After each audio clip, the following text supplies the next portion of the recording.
Tales to Terrify. Welcome to Tales to Terrify, part of the District of Wonders network, featuring Starship Sofa, Crime City Central, and Protecting Project Pulp. Everyone has a story in the District of Wonders. Come and find yours. Good evening, children of the night. Come in. Use all available doors. Come in and know that you are welcome. Yes, shed the wraps, light though they may be, for this cool but doubtless summery evening here in the Chicago dimension of the District of Wonders. Find a place to snuggle. Yes, my name is Lawrence Santoro. The buzzer label did not mislead you. This is The Nook. This is Tales to Terrify. So settle upon a beverage or two, scoop some snack, and relax. Tonight will be a pleasantly long evening. I love pleasantly lengthy evenings spent in the company of friends and fellow travelers in the realms of the dark and deeply disturbing, that too.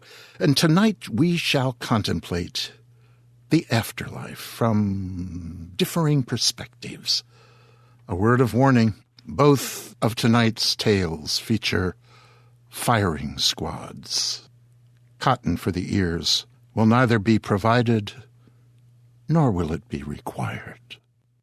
The squads are forming and will be ready in a moment, but first, let me once more suggest you make a voyage to our website, if you're not already there, and make a contribution. A few dollars, a few pounds or euros, all of it will help Tony C. Smith, our producer in the far north of England, where they have that 700-foot-high wall of ice and snow, keep the show and all the shows that enlighten the District of Wonders, Crime City Central, Protecting Project Pulp, the Starship Sofa, and us, to keep us all in fresh electrons and those other appurtenances that are the stuff and substance of podcasting. Make a one-time contribution or make a commitment and be a monthly subscriber. There. That wasn't too painful now, was it? No, of course not. Now, for some storytelling. Our first story tonight is from Jessica M. Broughton. Jessica is a writer of fiction and nonfiction with a personal, as she says, penchant for swing dancing, Art Deco, and vintage typewriters.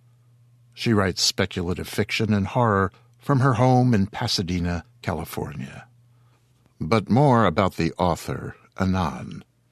Here now is Jessica M. Broughton's Bespoke.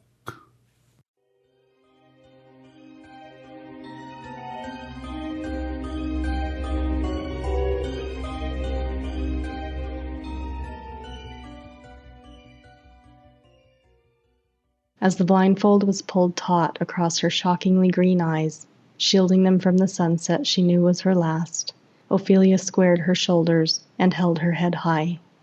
She closed her eyes behind the black silk cloth, but she could still see the swirls of color as the sun bowed itself to the horizon. From the dark indigo and royal plum confections that danced about the white wisps of clouds, she constructed a dress in her head, a dress made of the sun, the clouds, the moon and stars, the color of the sunset beyond the blindfold. It would be the last design she would ever create, and would never be put to paper. She had always wanted a June wedding, but in this particular June of 1937, the only occasion for her would be her death. Her lover, Jacob, stood behind the soldier who would end her life. His head hung low as he stared at the ground. 2 armed guards stood slightly behind him and forced him to stay in position and watch. One of the guards, a blond lad who could have been no more than 16, smashed the end of the pistol into Jacob's shoulder, giving him the not-so-subtle hint that he was required to watch. Instead, Jacob lifted his head and looked around Ophelia. He observed the details but refused to look at her. The soldiers' uniforms, he noticed, were a shade darker than the dust they stirred up as they marched into the field. What color was it really? What shade of brown would describe their oh-so-boring state-issued attire? Ophelia, in contrast, was blight in the wheat field in her black velvet gown. The hammer of the rifle clicked as it was locked back into place, and the sharp crack echoed into the vast silence. Even the birds had ceased their song in deference. Ophelia began to tremble and shake, told herself to be brave, that her final moments would be had with grace and dignity. She found her voice, and although it wavered, it sounded out with the clarity and resonance of a church bell. "Death," she said, and her voice cracked as the tears she had held in flowed down her cheeks, her body shaking with fear. Death is not the worst thing that can happen. The last sound she heard was the crack of the rifle. The last thing she felt was the faint breeze of the speeding bullet as it careened its way through her gray matter and exited out the back of her skull. Her dark auburn hair was with fresh color as the blood spattered down her back. She crumpled to the ground, fell to the sand-colored earth, and the wheat chaff that danced around her finally came to rest in the infinity of her gown. Jacob noticed as she fell that her makeup was still immaculately in place. Her china-red lipstick was applied with perfection, and Jacob was impressed by her attention to detail in preparation for her final moments. She had dressed for her death with the same attention to detail that she would have dressed for a state dinner. Ophelia wouldn't have done it any other way. Now she was dead, and he was released. He had never wanted to be caged in the way that she had managed to cage him, and he was finally free. Jacob fell to his knees and wept for his foolishness, for Ophelia, and for himself. The rifleman spat on Ophelia's corpse and kicked a spray of dirt over her. "This is how the High Chancellor deals with traitors," he muttered, wiping the spittle from his mouth with the back of his hand. The soldiers pulled Jacob up, turning him around, and forced him to march. His 2 guardsmen clapped the executioner on the back, and congratulatory smokes were handed out as they walked back to his prison that was disguised as a whitewashed bungalow. The young blonde lad handed Jacob a hand-rolled cigarette from a silver case and lit it for him. Jacob took a long drag and walked, mused that its taste would blend well with a glass of neat bourbon on par with that he had had with Ophelia just 2 short nights ago.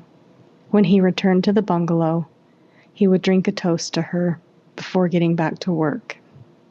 That was his price, his penance, his gift. She had chosen death, and he, on the other hand, chose life. Not that he would continue their work, of course. Their work had ended. But he had worked before Ophelia, and he would continue to work after Ophelia. Jacob was a tailor, and was considered the finest tailor in Europe, but Ophelia had the eye. He recognized her talent the minute she walked into his shop with sketches of the skirt suit that she wanted made. He saw the genius in each pencil stroke, and before long he was equally adept at both dressing and undressing her slender frame. She could take one look at a customer and design a garment the likes of which had never been seen. Each piece they created was one of a kind, completely unique and never duplicated, and she searched the continent for the materials of only the finest quality. It was after she had gone on one of these excursions to visit a pearl merchant on the Azure Coast that Jacob first felt something different. He should have been hard at work taking in a suit for a wealthy client, but he was unable to focus. She had already moved into the 3-room flat above his storefront, and it was the first absence they had endured. He let 3 days of stubble build up on his face and spent most of his time studying the fireplace, prodding the smoldering logs with a metal poker from the comfort of his armchair. He even managed to forget that the world was changing, lost completely in his thoughts of the woman who was sharing his hearth and home. The High Chancellor was marching across Europe, spreading communist philosophy and propaganda like a plague. Every country he marched on was taken in the name of the common man. Art and beauty were denigrated to the level of mediocrity as they were claimed for the people. Fortunately, Spain, the Americas, and Eastern Europe had managed to hold off the High Chancellor's army, and for Jacob and Ophelia, that meant business was still thriving. The day of Ophelia's return, he arrived at the train station 4 hours early. He tried to read the paper, but ended up nervously tearing it into shreds before pacing the platform. When the old steamer chugged back into the station, he ran along the length of the train until he saw her leaning out of a window, waving and smiling into the rain, as the billowing steam from the train surrounded her. This vision of her took his breath away, and Jacob thought she looked like an angel. He would tell her this later that night when they made love, her hands running the length of his back while his head rested like a child's on her soft and supple belly, his fingers dancing between her thighs. She giggled, ran her fingers up his spine until he shivered and said, "But it was only me." He pulled himself onto his forearms so that she was underneath him, cupped her chin in between his rough hands, and he made her look at him. "Not only you, Ophelia. You are an angel. My angel." He kissed her, slowly and languidly at first, until their passions carried them through the night. By morning, he had convinced himself that he loved her, and he told her as much. He wasn't sure who was more surprised, himself or Ophelia, when later that day he placed a ring of garnet and diamonds on her left hand and asked her to be his wife. He shook his head. It was useless to reminisce. He was glad that the windows faced away from the field where Ophelia's body still lay, uncovered, exposed to the elements. Oh God, she would get so cold out there tonight. So cold. All because of him. If she would have just cooperated, if she would have just put her damned ideals on the back burner to satisfy this one request, if she hadn't been so blatantly stubborn. If. He dug his heels in as he walked, cracking the ground and wishing that the earth would swallow them both. That would be preferable, but he was left to clean up the mess and satisfy the High Chancellor's request on his own. The soldiers marched him to the door of his bungalow, and the rifleman unlocked the solid oak door. The blond boy handed him a purple sack containing the remaining tobacco, cigarette wrappers, and a box of matches, and said, "You need these more than I do," before locking him inside. Every window was barred, but the guards stationed there were few. Out here in the country, there was nowhere to run. The bungalow was comfortable enough, but Jacob longed for the comfort of his workspace in Paris. He closed his eyes and willed the image out of his head. That place no longer existed. His ideal no longer existed. Ophelia. He lit another cigarette, shook the match out, and flicked it into the sink, and filled up a tumbler with bourbon. He carried the bottle and the glass to the large wooden farm table that was his workspace, and sat down at one of the benches. Stubs of charcoal and drawing paper were scattered everywhere, and most of the pages were covered with furious scribbles and black X's. Ophelia's evening bag and her slingback stilettos sat at the end of the table, awaiting a return that would never come. Jacob finished the bourbon in the tumbler and took his next drinks in rapid succession, straight from the bottle. He folded his arms and hid his face, waiting for the alcohol to take him to sweet oblivion. His last thought before drifting off to sleep was that only a few short days ago he would never have let his tuxedo come into contact with charcoal. Jacob opened his eyes and started. The country prison had fallen away, and he was back in Paris, back to the night they had been conscripted. He stared at Ophelia, resplendent in her black velvet gown. The yellow light in Le Grand Vefour reflected off the marble ceiling and gave the entire restaurant a warm glow. 2 nights ago, he told her to get dressed, that he was taking her out to dinner to celebrate the completion of their latest commission, a dress for Sarita Espinosa, the famed Andalusian beauty who was making her debut as the harpist at the Royal Symphony in London. It was a stunning gown to behold, made of 25 yards of golden satin and embroidered with solid gold thread, crystals, and pearls. When Jacob asked her at dinner where she had procured the luxurious fabric, Ophelia winked at him and said, "I have my sources." He kissed her then, across the table, told her that he was convinced she had bewitched every merchant in the whole of Europe. And indeed she must have, for the collection of perfect opalescent pearls that she had procured on her trip to the coast for a mere 100 francs was scandalous. Jacob had ordered a bottle of the restaurant's finest champagne, and the waiter brought it to their table with great speed, along with an order of escargot and garlic butter, with just a hint of cognac. They never got to enjoy the main course, and he never got to suggest that when they traveled to Spain to deliver the gown, they should marry.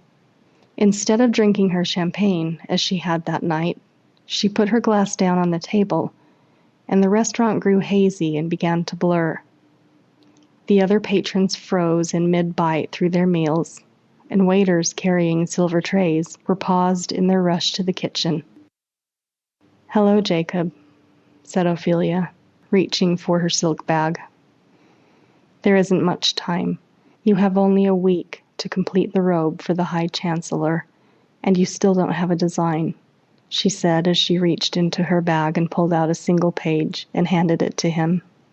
She closed her bag, stood up and raised her glass in salute to Jacob.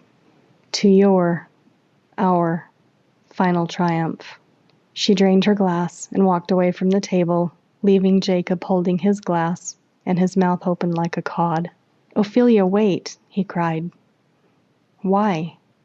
Why are you helping me?" Ophelia turned, her once fiery eyes covered with a milky film and a dark hole in the middle of her forehead. Rivulets of blood began to drip down her face, slid around her nose, and navigated her pallid cheeks until they came to rest on the bodice of her gown. The blood came faster and ran into her eyes, but Ophelia didn't raise a hand to brush it away. She just stared at him, tall and proud and unafraid. And oh God, why wouldn't she stop staring at him like that?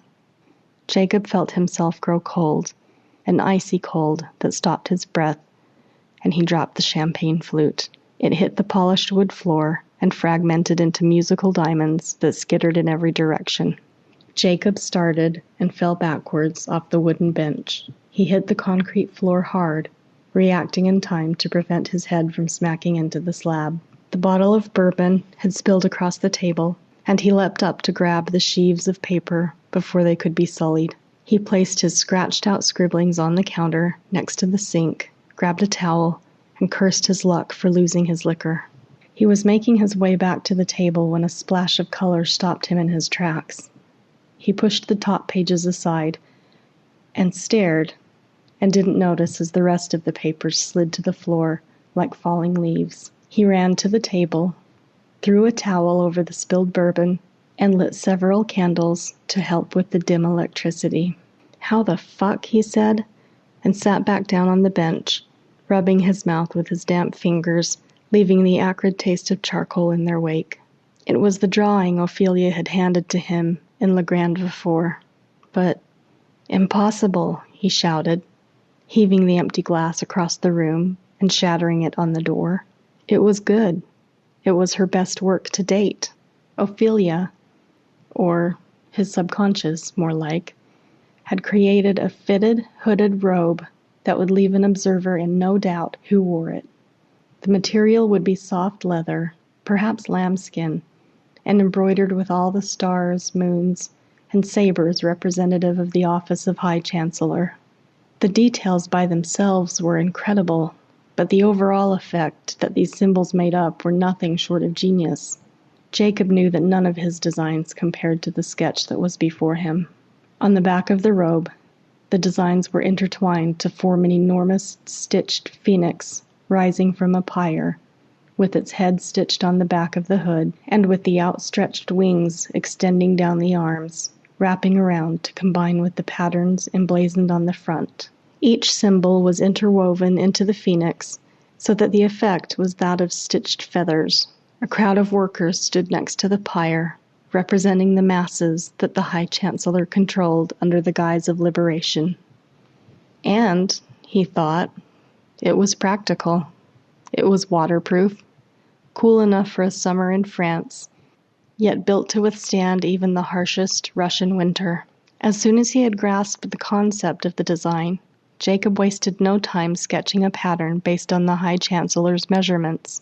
He worked at a fevered pace, talking to himself the way he used to talk to Ophelia, making comments out loud about the measurements, the sizes, how the garment would hang, exactly where stitching would need to be applied to bring the garment in underneath the arms, to create an artificial waist higher up. "Don't you think it should go here, Ophelia?" When at last he looked up, dawn was breaking, and his white dress shirt was streaked with black smudges. He rolled the last of his tobacco into a cigarette, lit it, and inhaled deeply. He took a brief moment's pause before he moved over to the window to watch the sun come up. It was the first time in a year that he had seen it rise without her at his side to savor it with him. He swallowed the heartbreak that was lumping in the back of his throat and rode the wave of excitement. Jacob felt elated and high, like he had on so many nights after he and Ophelia had stayed awake all night making love. A good night's work produced the same effect, that same satisfaction. He turned to look at his workspace, covered with drawings, sticks of charcoal, the nubs of candles, and the empty bottle of bourbon. Then his eyes fell to Ophelia's shoes and purse. They were the only bit of order that remained on the table, and no, that would not do. Still puffing on the last remaining bits of his cigarette, he hastily scrawled a list of needed materials and knocked twice on the door, handed it over to the dark-haired soldier stationed outside, and demanded that he make haste. He made do with a meager breakfast of a croissant and a mug of hot coffee, inwardly annoyed that he wasn't eating one of the good English breakfasts that he had grown accustomed to. In between bites, he took all of his drawings and threw them into the fire. Her sketch, her bag, and her delicate shoes were the table's only decoration. He sprinted upstairs, thought only of the work ahead of him, and drew a bath, whistling as he jumped into the tub. The hot water washed away all the dirt and grime of the previous evening, and he felt his tense shoulders relax in the steam. He thought how strange the human brain was, what flights of fancy it conjured up while one was simply trying to process the events of the day. He jumped out of the tub and dried himself, pushing away all thoughts of Ophelia. There would be plenty of time to mourn her after. And what was after? Jacob didn't know what life was going to hold for him. Life after Ophelia. But he consoled himself while he dressed with the thought that at least he was here to live it, whereas she had refused. She had chosen death rather than life, a life with him, after promising to stand by him, and she couldn't do that because of her principles. What moral high road was to be achieved in death? It was a fool's hope, and, like Juliet before her, no one would recall her life without the stain of how it ended. Jacob covered his stubbly face with a frothy layer of shaving soap and flicked the straight razor open, turned his head, and held his skin taut as he brought the straight razor to his jawline and pressed the blade down. His eyes swam, and he was no longer in the bathroom. He was again in the wheat field, but this time the skies were a fiery orange, as if explosions were rocketing across the sky. All he could see was Ophelia. Ophelia stood in front of him, within reach, dark circles under her eyes, and the hole in her forehead black. She stared at Jacob, an expression of unimaginable pain on her face, and she lowered her head and turned, walking away. He called out to her, but no matter how much he shouted and yelled, there was no sound. He reached out to touch her, and as his fingertips brushed her arm, he recoiled as jolts of electricity surged through his hand. His touch did not stop her from walking away, and he was able to see what that tiny bullet had done to his once lovely Ophelia. Her hair, once soft and lustrous, was dull and matted to the back of her skull, or it would have been matted to the back of her skull if she had much of a skull left. The shot from the rifle fired at such close range had taken away most of the back of her head and left an empty shell in its wake. He had always wanted to probe the inner reaches of her mind, and now he was seeing it, the fleshy pink of her brain matter, protruding through her hair, a forbidden fruit just waiting to be plucked.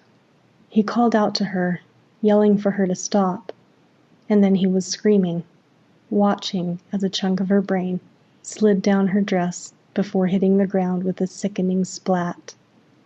Jacob screamed at himself in the bathroom mirror, the razor poised precariously at his jugular. He dropped it into the sink, turned, and immediately vomited into the empty tub. He was still vomiting when the guards rushed inside the bungalow, the clack-clack of their military-issue boots, creating syncopated beats as they ascended the stairs. They pounded on the door and tried the handle. Locked, but Jacob couldn't remember doing so, and he steadied himself on the edge of the tub as the contents of last night's booze and this morning's breakfast reappeared. "Open the door, Jacob, or I shall break it down," shouted the oldest soldier, still a boy of about 19, with a surly, pit-bullish disposition and a cropped shock of black hair. Jacob just sat on the edge of the tub, tried to steady himself, but he struggled to focus with the door banging on its hinges. He took his time, washed his face in the cool water of the sink, and brushed his teeth, although it didn't do much to help his pale and clammy complexion. When he felt presentable, he opened the door. "What are you doing, trying to wake the dead?" he demanded, catching the guards before they could run into the door again. The pit bull straightened his posture. "We heard screams, and we were ordered—" Jacob flung his damp towel at the boy and slammed the bathroom door behind him to hide his illness. "What you heard is me being ill from having to eat this shit you call food. I am here on very important business for the High Chancellor, and you don't even have the decency to feed me a proper meal." He shoved the guards in the direction of the stairs. "Go. I need to get a few hours of peace and quiet, and unless you've returned with some real food, decent booze, and my supplies, do not disturb me. That is an order." The two boys turned and fled, leaving Jacob looking like a red-faced grizzly bear at the top of the stairs. He turned and stormed back into the bathroom, slammed the door hard enough to knock a picture off the wall, and ran water in the tub until it was clean. He opened the small window, and the cool breeze sharpened his senses, ridding the stench of vomit from the room. The sun on his hallowed eyes was a small comfort, but a comfort nonetheless. He was just working too hard. That was it. That was all this had to be. It was the stress of seeing his beautiful Ophelia killed, murdered, led to her death by him, because he couldn't stand by her and die with her. He was physically stronger than she. He could have easily outmuscled the 3 guards, and then they could have fled. But to where? In these treacherous times, one never knew who was friend or foe. But they could have tried. He could have tried. He could have tried to save her. He could have used his contacts to escape to somewhere safe. But none of that mattered now.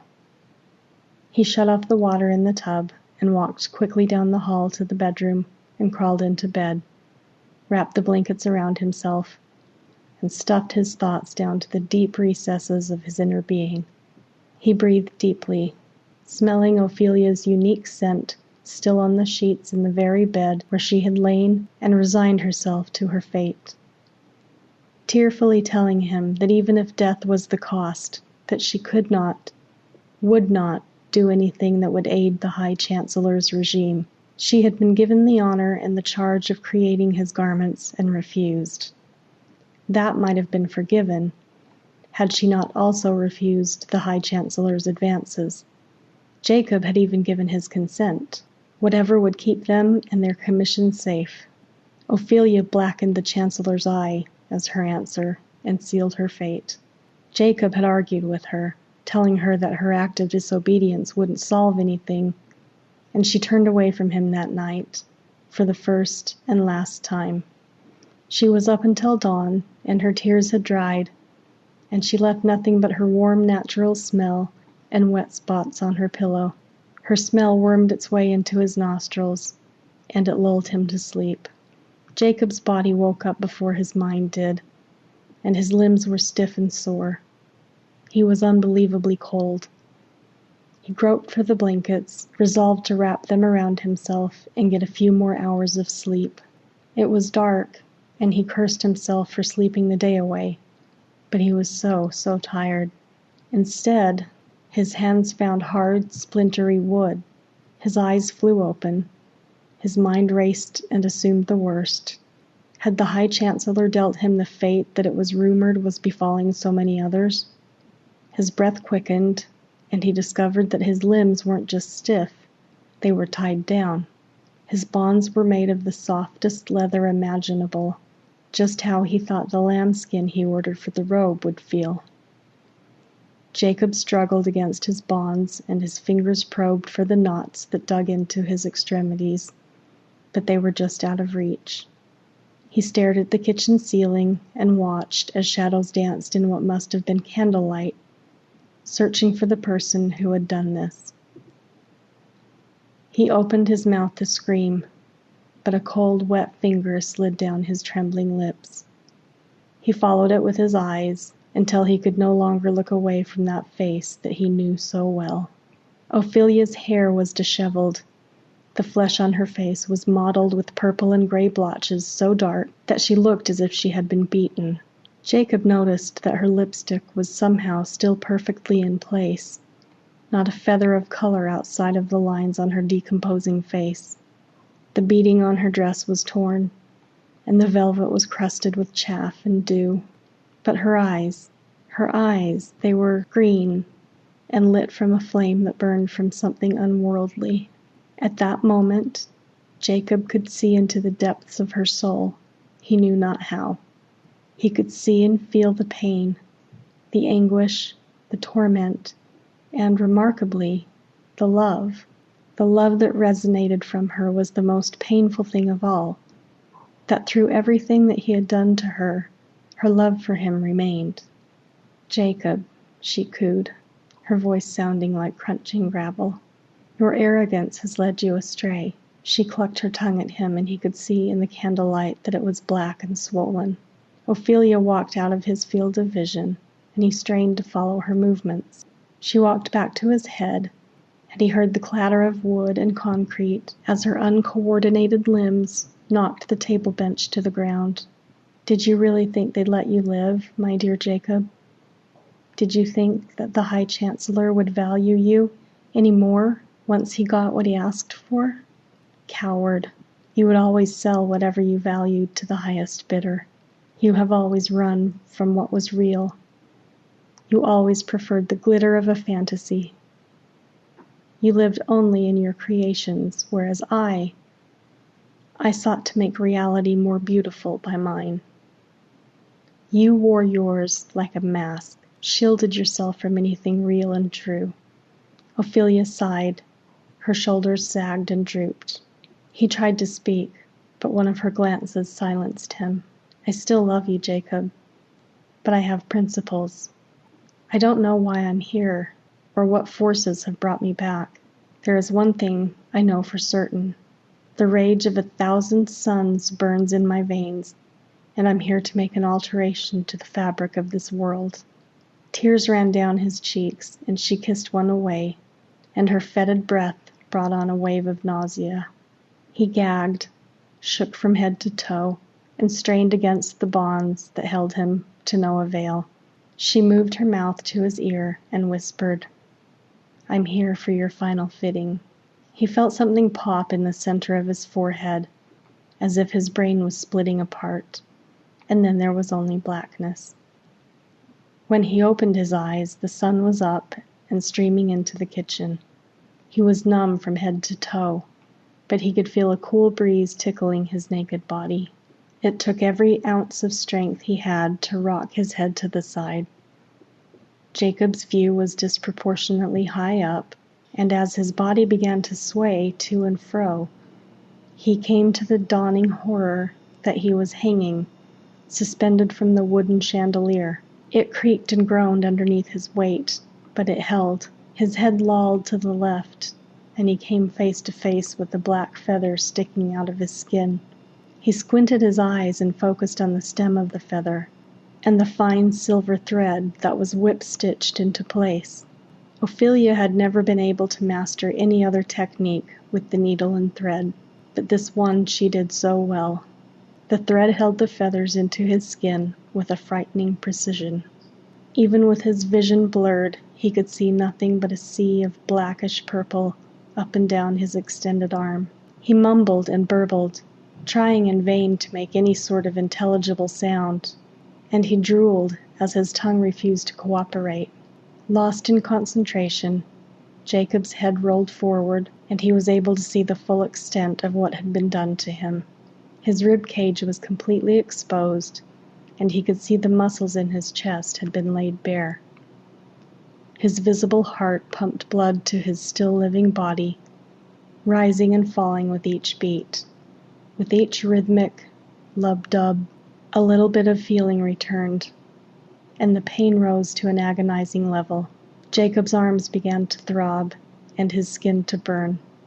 His head lolled to the right, and his eyes found the gold pair of tailor's shears that Ophelia had given him one beautiful day, so long ago.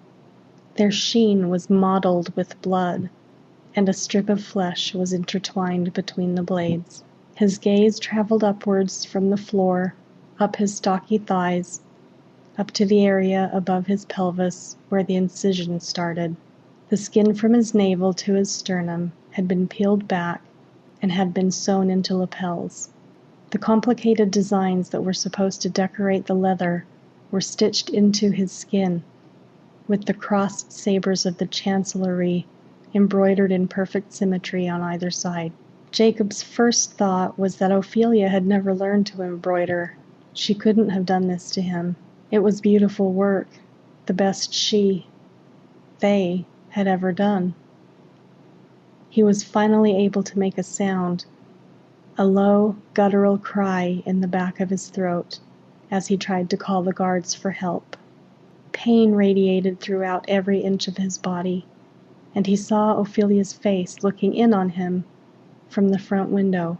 Black tears streaked her face as she scratched her nails across the glass and mouthed the words, "I love you." Jacob closed his eyes and prayed that he would join her soon. With his eyes still closed, he felt Ophelia creep up behind him, smelled her perfume mixed with the sweet scent of decay. How had she made it inside so fast? Her clammy hands ran up his arms and quite literally ruffled his feathers as she laughed low and long. She ran her hands down the front of his chest, probing the organs she found there. His body involuntarily recoiled in horror and began to spasm, causing the chandelier to protest loudly. She traced the lapels that had been stitched into his skin. "How do you like my workmanship, my love?" She moved her fingers over to his heart, and her fingertips sunk into the organ, causing Jacob to twitch uncontrollably. It felt like lightning had erupted from every nerve in his body as Ophelia plunged her hand further into his chest, probing until she found what she was looking for. He would have never known it was there until she touched it.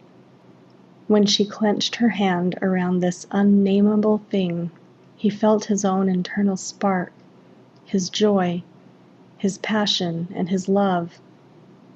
His overwhelming love for the woman at his side flooded his body and his mind. Ophelia kissed his forehead and murmured, "Do you feel that, darling? That is what I saw in you. This promise of greatness. That's what I loved, and what I still love in you. This part of you belongs to me." She slowly withdrew her hand, and Jacob could feel her cold touch turn his insides to ice. Her hand shook and pulsed, yet her fingers held fast in an iron grip. As her fingers left him, Jacob felt everything, every dream he had ever had, every joy, every single solitary moment when he had been really and truly happy, leave him. She leaned his head into the crook of her neck and kissed him softly. "Do you see now, Jacob? Do you see that you are nothing but flesh and bones? I have taken that which is most precious to you, and you didn't even know what you had. You never knew what you had. But I promise you this. You will miss it for the rest of your life. To live was your choice, and live you shall." She turned to face him as he whimpered and shivered in the early morning air.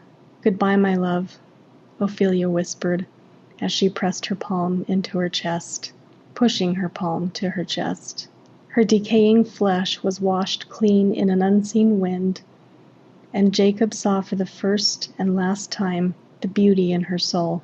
He reached out to touch her, but she continued to glow until her light blinded him, so that all he could have seen, had he dared open his eyes, was a ball of burning brightness. Moments later, the soldiers broke down the door, clambered over the kitchen table, and yanked the rope off Jacob's neck. Upon examination, the High Chancellor's personal physician would say that the white light and images of Ophelia was a hallucination as the result of a lack of oxygen.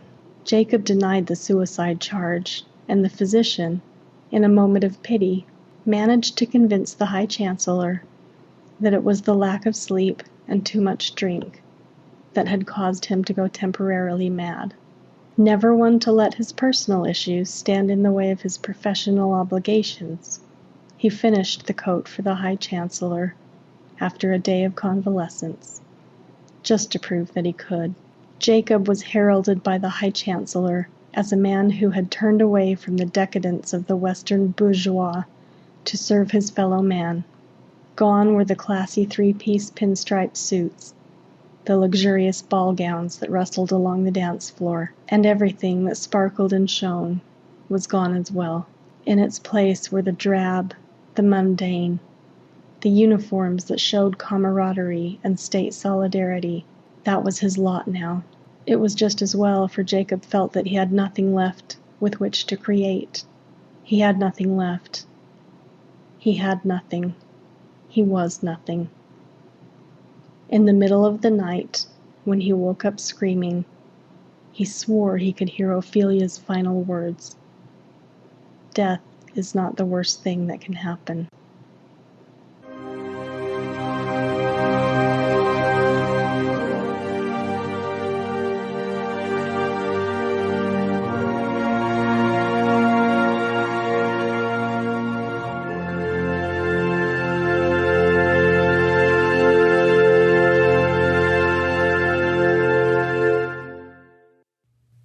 Thank you for Bespoke, Jessica.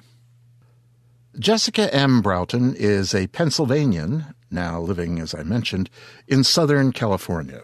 Her professional life runs a range of experience from owning a technology company to fashion to being the story coordinator on the absolutely stunningly lovely animated film 9.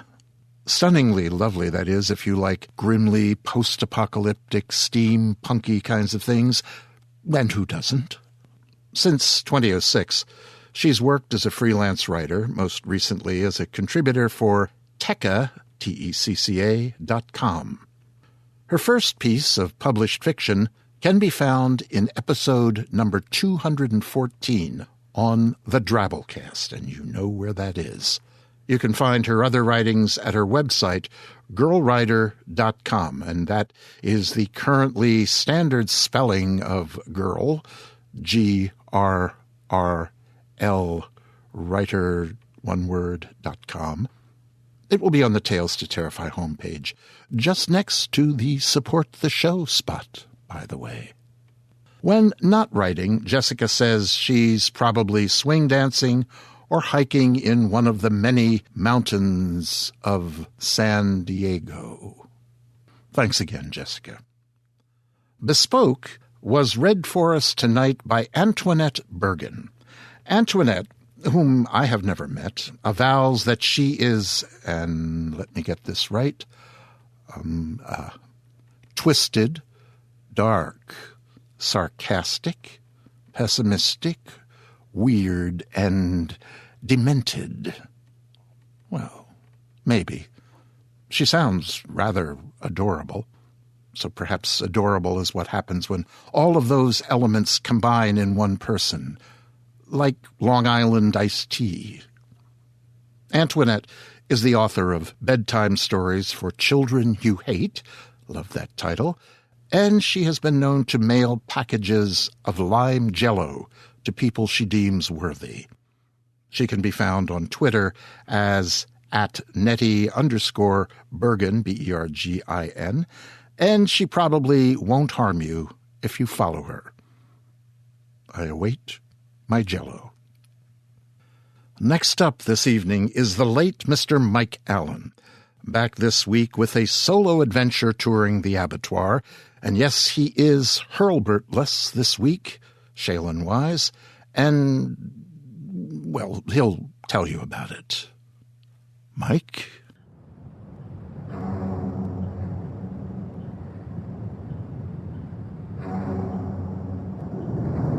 Greetings, Tales to Terrify listeners, and welcome to another installment of Tour of the Abattoir. I'm Mike Allen, and today I'm going to talk about something that fills me with conflicting emotions. And it's not a political issue or a religious issue or even anything particularly personal. It's the amazing and perhaps inexplicable popularity of Scott Sigler. But before I elaborate, I owe all of you an apology. You may have noticed, I hope you did, this column skipped a month. There's a number of reasons for this. I was traveling during the first half of May on the weekends, and during the second half, I was laboring at a furious pace to mail copies of Clockwork Phoenix 4 to my Kickstarter backers. And on top of that, there's this pesky day job thing that I seem to have all sort of duties toward that I can't get out of, that ate up much more of my spare time than usual, spare time that I could have been using recording for you. Finally, I had hoped to record this particular column with my buddy Shallon Hurlburt so he could provide a counter to what I have to say. But life just got in the way. He wasn't able to join me, and alas, I must go it alone. And that's too bad, as Shallon is the one who introduced me to Sigler's novels. Shallon's what Sigler calls a junkie, one of his original fans. I want to make a couple things clear. One is that I have a lot of respect for what Scott Sigler has accomplished in his relatively short career. He was one of the first to experiment with podcasting novels, a pioneer in the podcast world, so to speak. And he built a huge audience through his hard work and also through being more than a little entertaining. It feels a bit like heresy to say in a horror fiction podcast that I don't like Sigler's writing, but there you go. I've said it. I've been curious to read Infected, a story of invasive alien parasites not far removed in its premise from Invasion of the Body Snatchers, ever since I heard about Sigler as a self-made success about 5 years ago or so. Infected alternates between two main plot threads, a military and scientific effort to determine the nature of the infection and stop it, and the ordeal of an ex-football player with serious daddy issues named Perry Dawson, who is severely infected by the parasites and engages in a book-length battle to remove them from his body. What I've learned from that novel, and the two others I've read since, is that there are several things you can count on in a Scott Sigler novel, pretty much every time out. Meticulous, plausible-sounding scientific explanations for everything, detailed down to the cellular level, obsessive-compulsive descriptions of military hardware and the capabilities of said machines, short chapters with sardonic titles, improbable but curiously addictive plots, characters that are flat as pancakes, most of whom never rise above walking cliches, prose that ranges from sufficient in a workmanlike way to painfully clumsy, and an amazing affinity for obvious and often awkward metaphors. My personal favorite of these occurs in the third novel I read, Ancestor, in which Sigler compares frightened cows bursting out of a barn to a, quote, orgasm of terror, unquote. I confess, I keep wondering if I'm missing something by not hearing the stories read in Sigler's voice. For example, I'd come to a phrase like the orgasm of terror that I just shared, and wonder, is this supposed to be funny? I just can't tell.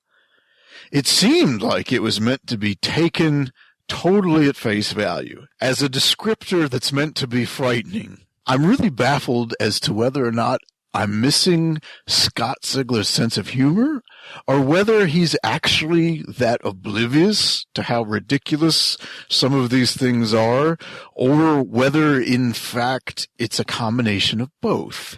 There's another portion of Ancestor where a character who is a wannabe novelist produces an excerpt that's shared with the reader that's clearly supposed to be a spoof of a Twilight-style vampire romance. And lo and behold, the send-up is actually really funny. But then soon after, Sigler writes an actual romantic scene between two of his main characters that's just about as awful. Except it reads as if Sigler thinks it's actually sensible and heart-tugging. But I'm getting ahead of myself. Infected is at its most effective when it follows Dawson's gruesome, self-mutilating struggle to cut the aliens out of his body. It's effective in a low-budget, cheapy sort of way, as one of the alien triangles, as they're called, is growing in an extremely private, painful place, and the author intrudes frequently to remind the reader about a pair of large chicken scissors that Perry Dawson owns, telegraphing what he's going to do to rid himself of said creature for a couple hundred pages. So the suspense that gets built isn't even over whether or not he's going to cut off his own junk, but when he will do it.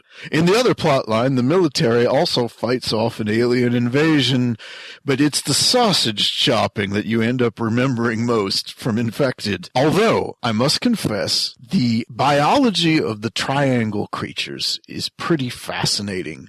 Contagious, the sequel to Infected, follows the same pattern, alternating military and scientific efforts to combat the aliens with Dawson's struggle with his own inner demons. He really does have inner demons in this book because his brain has been altered such that he's telepathically plugged into the aliens' mental network and hears them as voices in his head. The fact that he can hear the aliens makes him essential to the military efforts to stop them, but because he's mentally unbalanced, he's also a wild card who's in his own way dangerous. And this rare inner conflict in a Sigler story continues to make him the most interesting character as this novel proceeds. Contagious is better written than Infected, but it also shows some serious weaknesses. A very contradictory experience.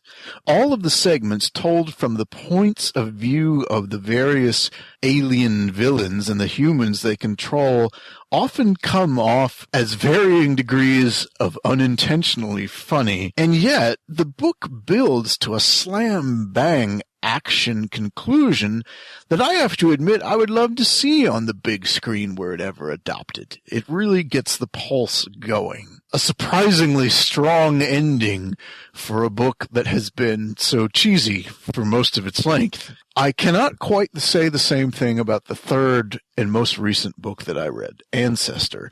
Ancestor, I believe, was written before Infected, like all of his novels, originally podcast to his audience, and then, in this particular instance, extensively rewritten to be released as a mass-market commercial hardcover. Though Sigler's stories are arguably horror, he's marketed as a kind of offbeat, blue-collar version of Michael Crichton. I think that might be the best way to describe the impression that I have of how his stories are presented. And Ancestor certainly owes a lot to Michael Crichton. At the center of Ancestor is a fascinating scientific premise, the idea that a creature that is a distant ancestor to mankind and its genetic makeup can be recreated and cloned in order to provide organs for people who need organ donations. How the book actually plays out is as an almost note-for-note rewrite of Jurassic Park. And I believe of the three, I found this one to be the most disappointing, as it felt the most padded. The monsters, which are perhaps the thing that Sigler is most skilled at creating with his extensive knowledge of biology, or at least his ability to fake it, do not appear until the book's very last act. And even then, they're still sort of a sideshow. The main conflict being between the not very interesting hero of the story and the slightly, but not very more interesting villains.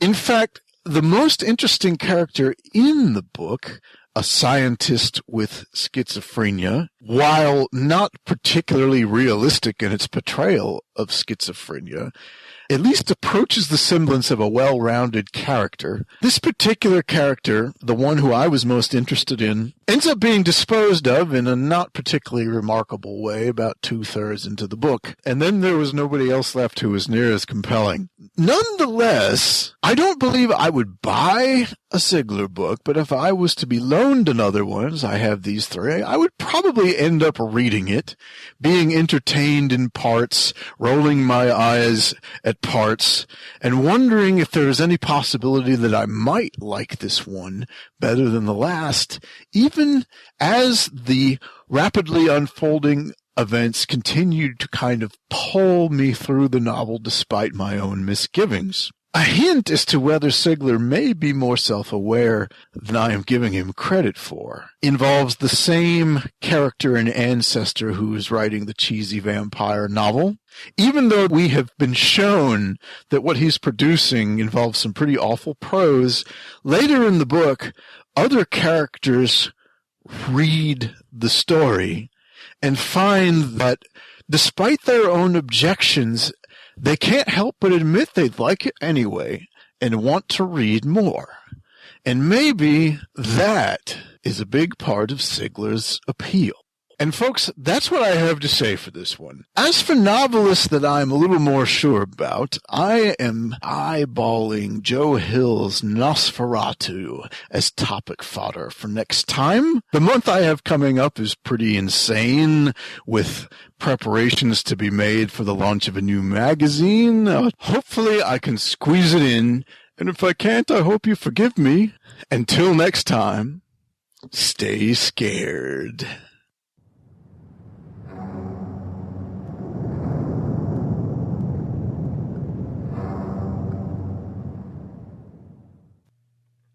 Thank you for that, Mike. And good luck on all your many projects, by the way. Ah, yes. Next week, I wanted to mention, we will have the second exploration with Sylvia Schultz in her Lights Out Ghost Hunting segment. She has some truly spooky stuff coming, and I cannot wait for you to, well, you'll hear all about it then. Our second piece of fiction of the evening. Oh, by the way, would you like some personal time right now? A moment to stretch, to refill the beverage horn, the bowls of goodies, need re-scooping, perhaps? Do you need a moment of micturation? Well, take those moments, while I suggest you go to the Tales to Terrify iTunes site and talk us up. Say nice things about us, you know. That you go to our Facebook page and like us, or that you become a sponsor of the show by clicking on the Support the Show button on the website. I know, I've already mentioned that, but I'm vamping. No, not that kind of vamping. I mean, I am playing a few vocal grace notes here to allow a respite. And you could also buy the book, by the way. Do that, and there might be a Tales to Terrify Volume 2. Oh, by the way, I want to send my best wishes to Stoker nominee Weston Oakes. Wes, at the personal invitation of the president, is once again on a 6-month non-holiday to sunny Afghanistan. You can follow his adventures in words and pictures at his blog, http://weston-oakes, OCHSE.blogspot.com. There. Are you all back?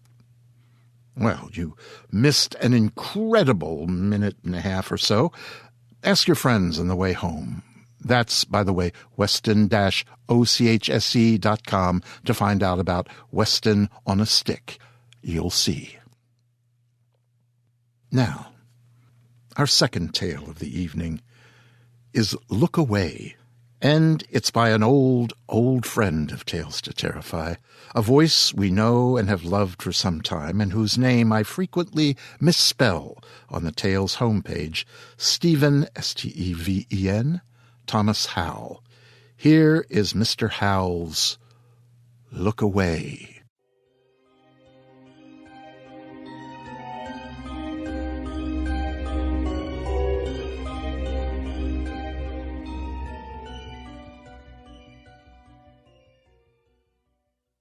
Neck deep in the grave, Sam Watkins paused at the clatter of an approaching supply wagon. Covered with sweat and caked with red Tennessee soil, he had dug without a break for most of the late August morning. He leaned the spade in a corner of the rectangular hole and scratched his dark beard, listening to the sounds of the world above. He wanted a chew from his knapsack, but decided he couldn't afford the moisture it took to spit. The sprawling oak in whose shade Sam worked grew on a small hummock, the only tree in the middle of a wide field. Over the edge of the grave, Sam could see a whitewashed farmhouse gleaming in the sun a quarter mile away from beside a field of tall corn. If civilians were about, they had wisely made themselves and their livestock scarce. The sergeant, leaning against the oak's massive trunk, drained his canteen as a 2-horse supply rig appeared around the bend, a good musket shot up the tree-lined road to Shelbyville. No single horses, so no officers. Sam left his straw hat and gray coat hanging from the low branch overhead. He wiped sweat from his brow with the sleeve of his filthy gingham shirt, nodded toward the sergeant, and looked up the road. Silhouetted against the plume of brown dust trailing their wagon, 2 straight-spined men bounced toward the lone oak on the hill. A third man rode in the back, bobbing and swaying on the rough road. That would be the dead man. Sam hadn't met Private Elias Wright, though everybody in the brigade knew who he was. Wright rode facing forward, a big fellow seated on a pine coffin. He looked over the scene like a general come to review the troops. "That hole ain't fixin' to dig itself," said the sergeant in charge of the detail. He cocked his head at Sam.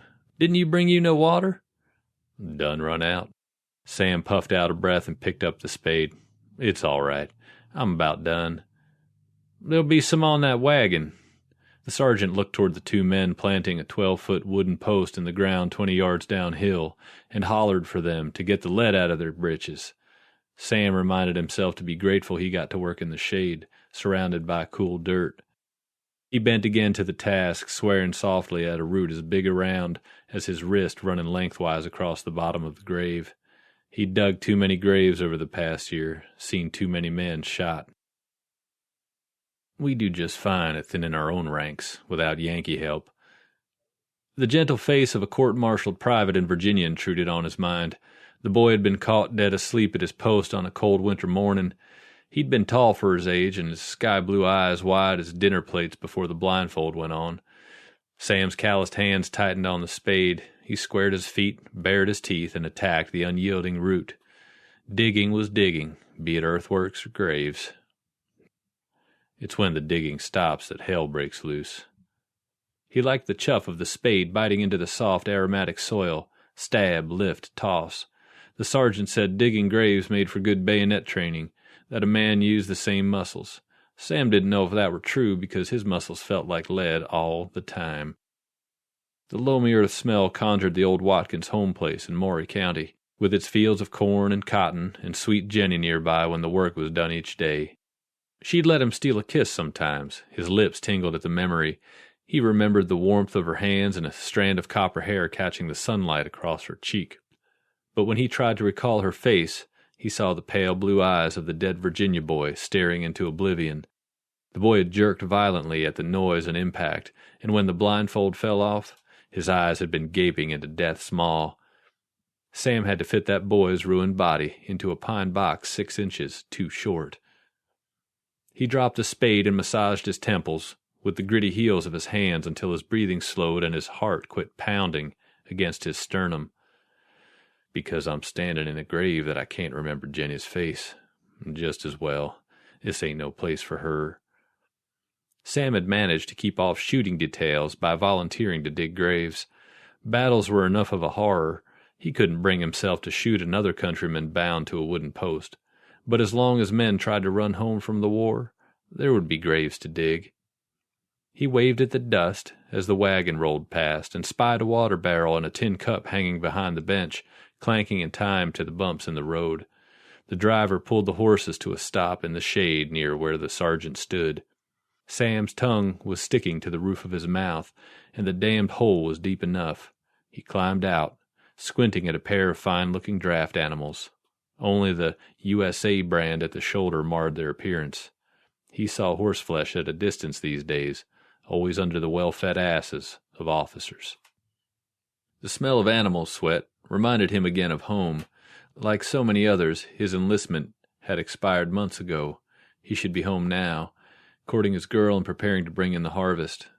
The men in the front of the wagon were fellow privates, though no one would mistake them for infantrymen. Their coats were new and clean, shoes shined under a coating of dust. Each sported a gray képi like the one Sam had lost back at Shiloh. A young man held the reins. The other, a crusty graybeard, gripped a musket, bayonet fixed. In the back, seated on his own coffin, Elias Wright doffed his slouch hat and stared at the tree line, calm as you please. The prisoner wore no shackles. Sam craned his neck at that and saw no restraints of any kind. "Who's in the box?" he deadpanned. The coffin was makeshift, an old cannon box. The driver motioned for Wright to stand, then climbed in the back and pushed the box off the wagon by himself. The thin planks rattled when it hit the ground. Well, all would surely be revealed in due time. Sam put his arm over the sideboards and knocked on the water barrel. "Happy to see y'all carried up some. Who's in charge here, boy?" The oldster with the musket glared down at him. Sam's face went dark. He moved toward the armed man, thinking to snatch him off the wagon and drop him in the fresh grave, but the look of sudden apprehension in the guard's eyes satisfied him. Yellow dog. Ain't never seen a fight. Wouldn't know a Yankee if one spit on his shiny shoes. Sam took 3 slow steps toward the horses. Look, how fat and slick and shiny. "There's no time for idle talk, sir," said the driver, stamping a heel on the floorboards. "We're here to deliver this prisoner." The gangly young man had soft cheeks and dark fuzz over his lip. "Sir?" Sam raised his eyebrows and swiveled his head in search of phantom officers. "I don't smell no cigar smoke." The boy snorted and turned away. The driver had neglected to engage the brake and lost his smirk along with his balance when Sam tapped the horse's rump and the rig shifted forward. The 2 seated men swayed like sailors and the driver stumbled over the knee-high water barrel, catching himself just in time to resume his place behind the reins. Sam stuffed his hands into his pockets and raised an eyebrow at Wright. Down the gentle green slope several yards away, one of the soldiers on shooting post detail whistled repeatedly, as though calling a dog, the standard greeting for staff officers, couriers, and other non-combatants. Wright barked a staccato laugh from his perch on the pine box, then looked into the open grave and forgot to close his mouth. "Take him down by the post, you coffee coolers," the sergeant barked. "He ain't shot yet." The shooting post, now securely planted in the ground, consisted of a 4x4-inch piece of new pine lumber with a black iron ring driven into it at shoulder level. Sam gestured toward the cup. Say, how about letting me? Yeah! The driver shouted, snapping the reins, and the Union horses pulled away. Wright put his hat back on and watched Sam from under its brim as the wagon rolled forward. The common infantryman's enthusiasm for the cause had mostly run out along with his original enlistment contract. Since the reorganizing back at Corinth, Mississippi, and the harsh discipline that followed, soldiers were sick of war in the Southern Confederacy. After shooting men by the score for desertion, no wonder the Army needed reorganizing. The breath of wind ruffled Sam's collar, and he inhaled the fresh scent of distant rain. The close terrain hid all but the most immediate weather from a man in this rolling country, with its tall hickories and pines. The trees rustled and sighed now, in anticipation of a summer storm. Like so many others, Sam had enlisted for 12 months, and had done his duty faithfully. But once the Confederate Congress had passed the Conscript Act, a soldier became nothing more than a slave, forced to march, dig, load, shoot, fight, march, etc., with death or dismemberment, the only hope of release. Sam looked skyward at the prospect of a cool shower, but saw only the dark silhouettes of turkey vultures turning and turning in a widening gyre against the blue sky. He gathered his weapon and gear and followed the wagon. The law that dealt the most damage to morale, passed on the heels of the Conscript Act, said that any man who owned 20 Negroes could go home. The saying, "Rich man's war, poor man's fight," echoed around every campfire. All the original 1st Tennessee Regiment officers from Maury County had resigned because they could. For the conscript soldier, the glory of the South, the cause, and the pride of the volunteers had lost all their charm. Yesterday, Private Elias Wright, nephew of the brigade commander, General Marcus J. Wright, had taken it upon himself to make a point, or so the story was told. Purportedly, he emerged from his dog tent first thing in the morning, announcing to all within earshot that his enlistment was up, and he intended to start his journey home that very day to Purdy, Tennessee. Everyone in camp laughed and went about fixing his bacon and johnny cake. The wagon driver had set up the water barrel on the back of the wagon, and the sergeant waited his turn while the shooting post men drank. Sam tossed the spade into the wagon beside where Private Wright remained seated, and got in line. The condemned man hid beneath his hat, picking at his fingers. Sam had heard that Wright was a connected man who could have had a lieutenant's commission, but enlisted instead to rise up the ranks on his own merit. Fair-haired, handsome, and educated, Wright had to be a fool, but it made for good telling around the campfire. The story was, Wright had started walking after breakfast yesterday while the rest of the outfit pulled up stakes and prepared to march. Nobody but the general's nephew could have made it out of camp. A couple of picket sentries arrested Wright and returned him to brigade headquarters before the breakfast grease had set in the skillets. This was all a byplay, of course. There would be a pardon. The execution would be faked, their 4-man detail sworn to secrecy. Wright wore no shackles, no home guard hovering about or overseeing the detail. A man could afford to act the fool with a silver spoon sticking out of his mouth like that. Maybe the general would send Elias Wright down to old Mexico to wait out the war. The way things were going for the southern states, he wouldn't be down there long enough to learn the lingo. The strengthening breeze carried fine droplets of rain that cooled the soldier's skin. It was starting to look like they might see some real rain. Sam scanned the sky and listened for thunder. He was suddenly conscious of being the tallest man, toting a steel-barreled musket in an open field. Sam stepped up to take his turn at the water barrel. The guard's musket sat propped against the wagon bench, and the graybeard hopped down to take up the cup himself. The guard drew water, and Sam prepared to break his teeth with the cup if he brought it to his lips, but the oldster offered it to Sam. "Bygones," the guard said. After a second, Sam nodded, drained the cup, and passed it to the sergeant. Sam said a quiet prayer of thanks for the water, the breeze, and the overcast sky. "Y'all give me your canteens and I'll fill them up for you," said the guard, fiddling with the barrel's brass spigot. His woolen uniform was dark with sweat. "That oldster is too long in the tooth to be up front exchanging lead with Billy Yank anyhow. Must be the heat making me so ill-tempered." Sam opened his knapsack to bring out an oilcloth parcel, which he opened on the wagon bed. One of the kindest men he had ever met had given him a 5-pound plug of fine Virginia tobacco during the Army of Tennessee's recent campaign in that state. Sam had about half of it remaining. A rich, sweet aroma rose from the parcel, and heads turned his direction. He cut off 7 portions and passed out 6. It was several hours before supper back at camp, and there was nothing he knew better for staving off fierce hunger than a good Virginia chew. The supply men thanked him politely, and Wright nodded and accepted the plug with fingertips that looked like the paws of some wild animal, nails bitten to the quick.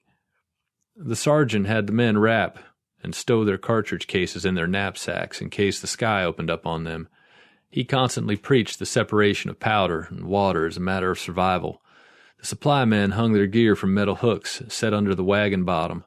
Sam had never seen anyone do that and admitted to himself it was a pretty good idea. After securing for weather, there was nothing to do but wait for orders. Since it was nearing noon, each man produced whatever food he had on hand, and the trading commenced. Everyone offered Sam something in trade for more tobacco, and he silently thanked his Virginian friend again. Tobacco was better than money these days, and Sam came into a handful of dried blackberries and 5 hardtack squares of indeterminate age. The Yankees called the palm-sized flour tiles tooth dullers and sheet iron, but unlike cornbread, the stuff kept forever. He heard tell of it stopping mini balls. The driver provided Wright a chunk of cornbread, wrapped in an old page from the Southern Illustrated News. Wright, huddled in the middle of the wagon bed, nibbled at the bread and drank a little water. All but Sam had sought a rare moment of solitude.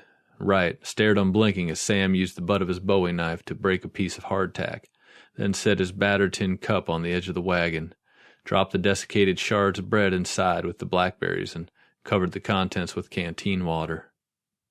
"Say, Wright?" Sam leaned on the wagon and watched his meal drink up the water in the cup. "Did you really walk out of the bivouac in broad daylight?" Wright raised his chin and brushed crumbs from the reddish whiskers there. "Yes, I did." "Sam Watkins." Sam offered his right hand. "Elias Wright." Elias had a good handshake. Sam generally made it a point not to get acquainted with dead men, but a question burned in him.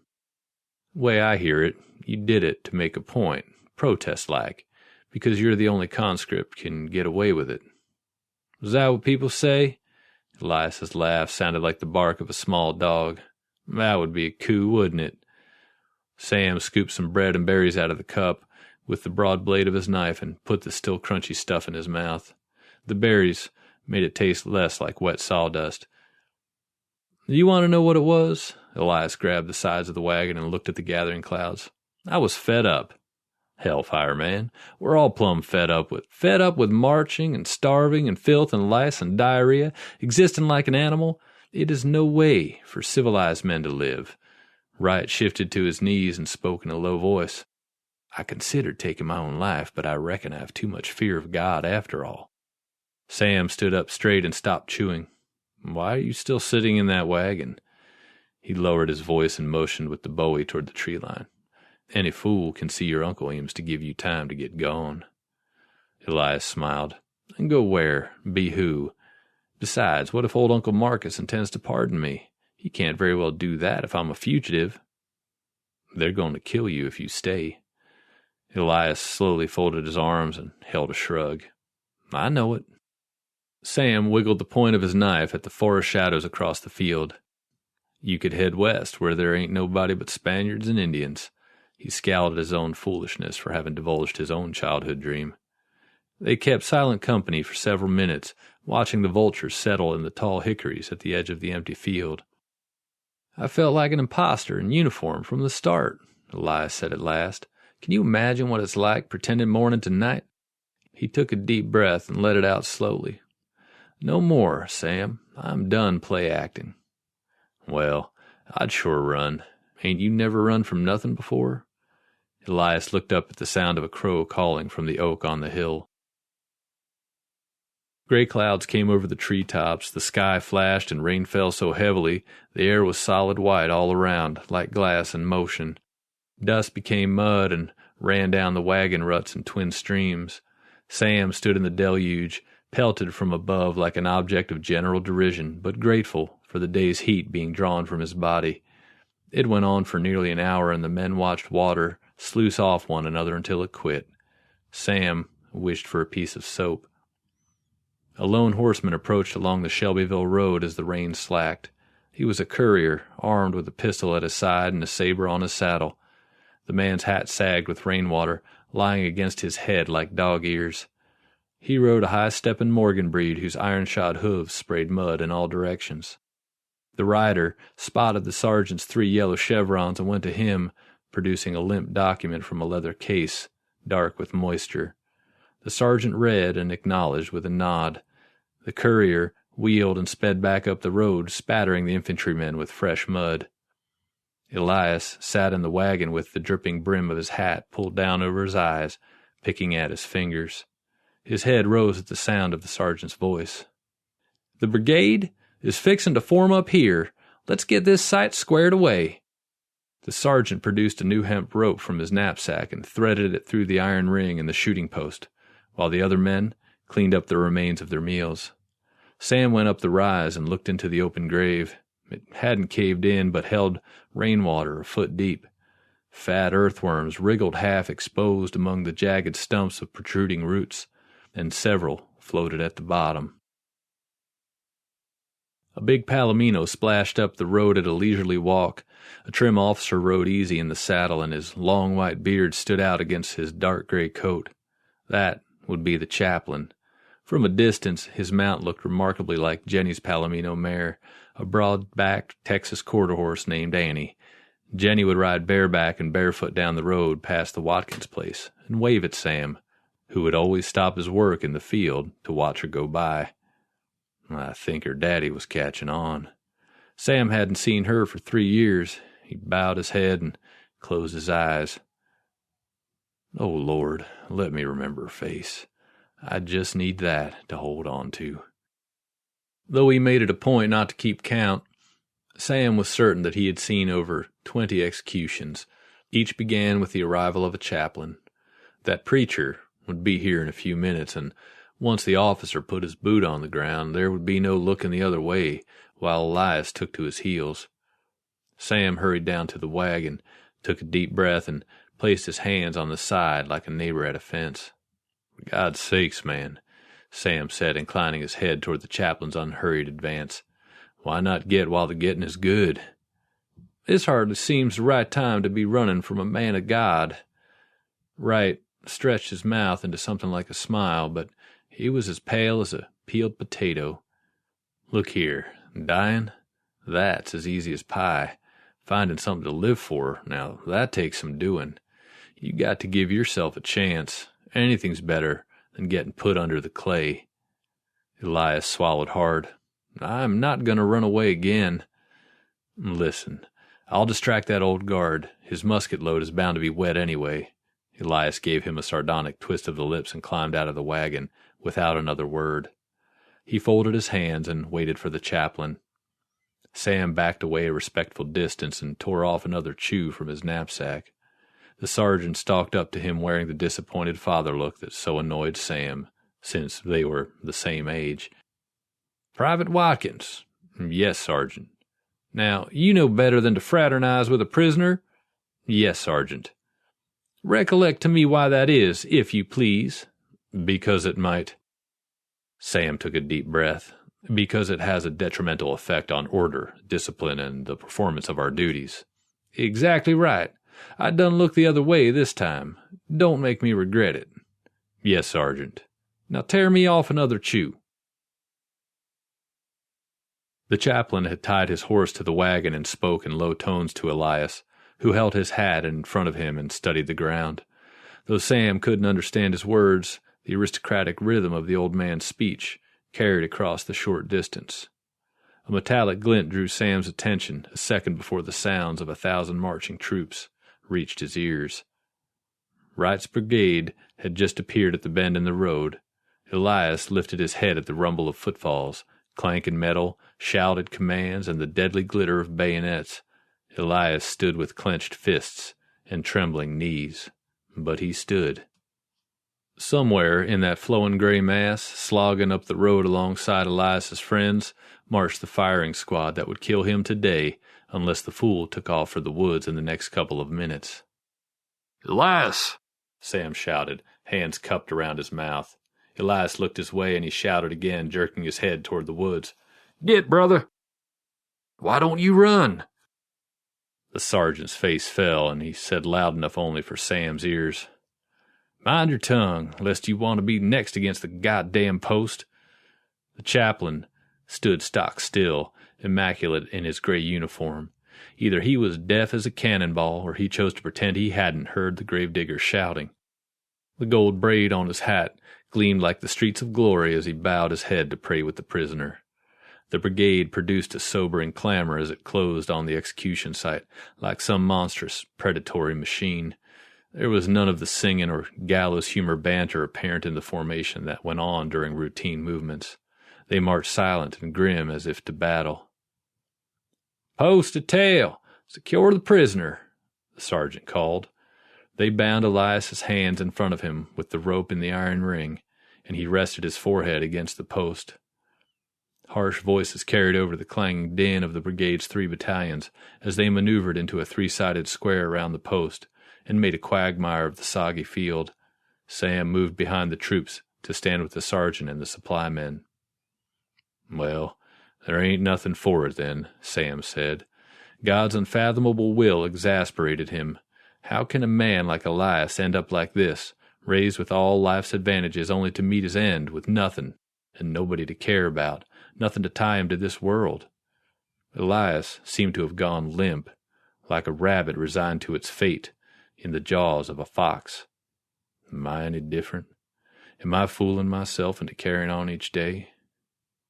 The horror of a moment when he, Sam Watkins, might cease to struggle covered him with prickly chills.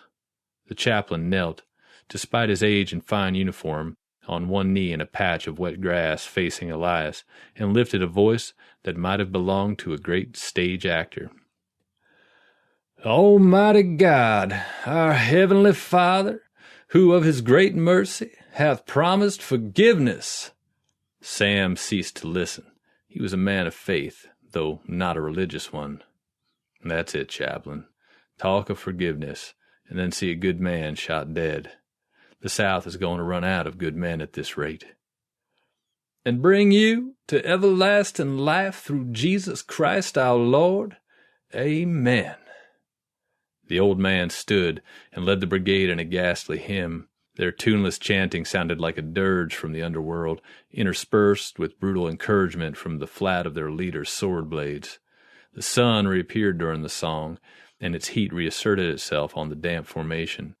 As the men sang, the sergeant major appeared at the shooting post, shouting at the post-detail men.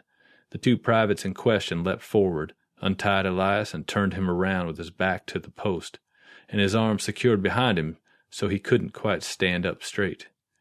Elias faced the brigade and watched the forced singing with very wide eyes. The hymn faded and perished, allowing Sam to hear General Wright and his staff splashing up the road. The sergeant major's voice boomed over the field. "Brigade!" The hubbub of so many in close quarters ceased. "Attention!" A single great stomp of boots, shoes, and bare feet reverberated through the ground. The sun seared the back of Sam's neck. Sweat rolled down his face into his beard, dripped from his nose. The downpour had been welcome, but they would spend the rest of the afternoon steaming. General Wright dismounted and entered what had become a human amphitheater, with the post, the knoll, and the oak at its center. Alone the general approached his nephew. "This is where the old man pardons the boy," the sergeant mumbled, perhaps to himself, perhaps not. "See if I ain't right." Elias hunched over, and his lean shoulders jutted from the unnatural angle of his pinioned arms. The chaplain saluted and went to collect his horse.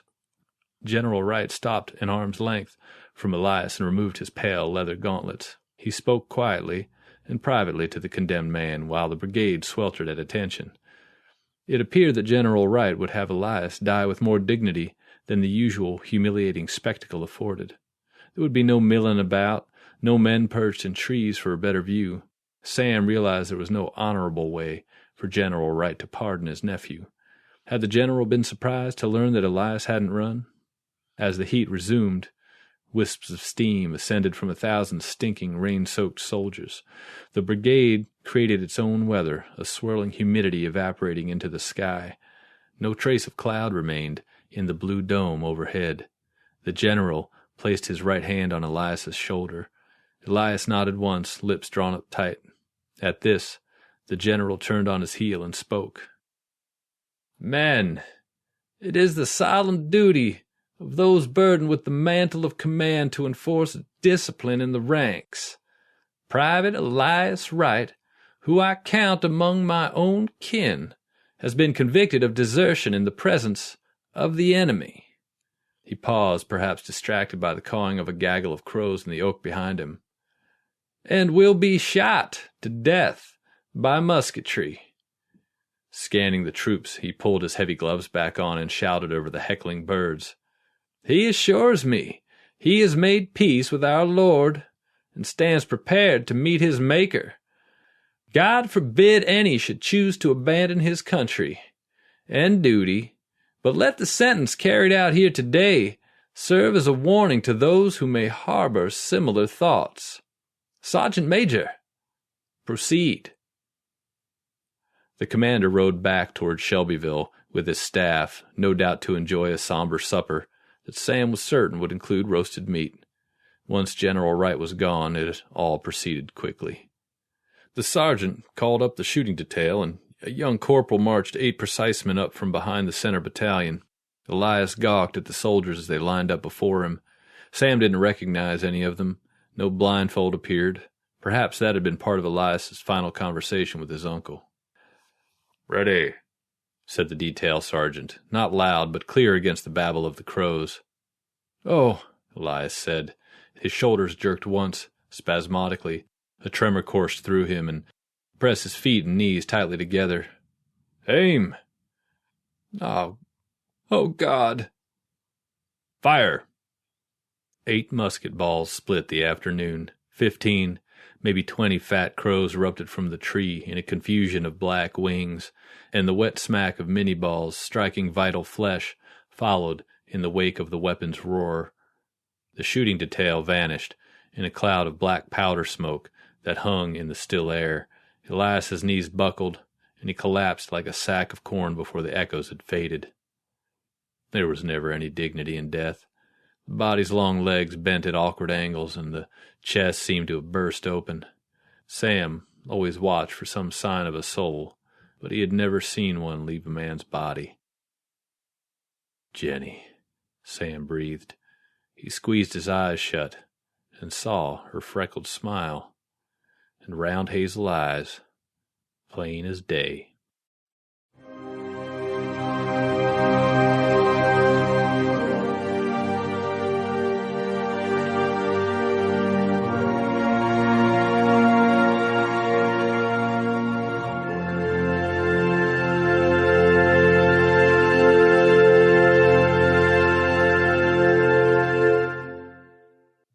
Thank you for the use of that, Steve. Look Away, to my way of thinking, is a wonderfully written story. You know, since the earliest evenings here at Tales to Terrify, I've said that we've been lucky to have so many people willing to read to us here in the Nook, who also write. For who better to embody words than an assembler of words and fictive passions? I have said that of Stephen Thomas Howell, that he's one of those people who, in addition to reading for us and others, is also a writer. 2 weeks ago, in this year's first Stoker show, Stephen read Bruce Boston's Surrounded by the Mutant Rainforest. But now, well, apparently now I must shift perspective and say that in addition to his writing, Stephen Thomas Howell also reads from time to time. Mr. Howell is a career military man who, after 23 years in uniform, is now back in civvies. He lives in South Carolina with his wife and 2 sons, and has just been accepted into the University of Tampa's MFA creative writing program. So he and his family will soon move to Florida this summer, I believe, so that he may study fiction writing and look for a job, as he says, that doesn't require body armor. Though sometimes writing requires, well, he'll find out.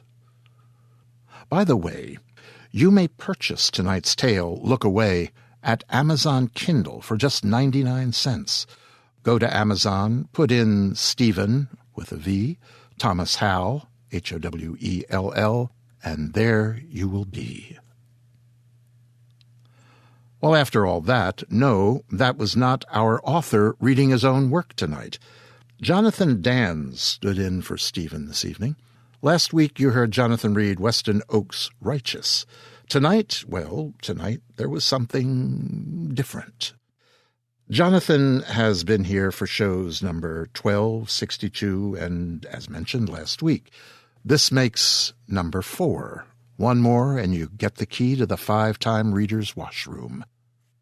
Jonathan, like Steve, is a sometimes narrator, but what he really is a writer. He lives in West Virginia on the edge of the New River Gorge with his wife, daughter, and what he calls a menagerie of domestic pets. Jonathan writes speculative fiction that he would like to read. Swords, magic, and monsters are cool, he says, but people are interesting. Writing, reading aloud, holding down a full-time job, hanging out with the family, and riding his bike in the woods makes living on the edge of that gorge sound like a wonderfully fulfilling place. So, if the mood strikes you, visit him at his blog, Words and Coffee. That's at jonathandanz.com. That's with a DANZ.com. Well, children of the night, that will be that for this week. I would have you be upstanding, bright and chipper. Stack your cups and bowls in the sink, please. Mahler, the ink-black cat of the nook, and his lovely companion, Miss Tabitha, will clean and ready them for next week's gathering, when you will return, ready for utterly different, yet wonderfully, deeply disturbing tales, well calculated to keep you in...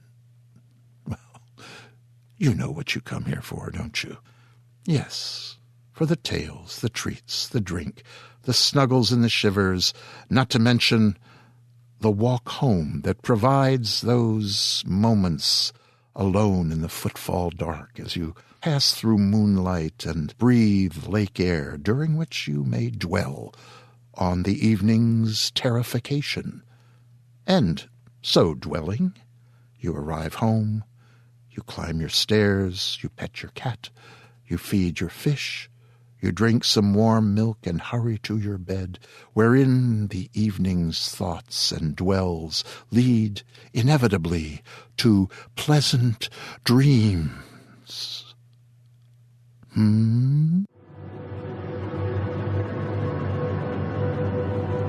This presentation has been brought to you by the District of Wonders Network, dedicated to podcasting the finest genre fiction.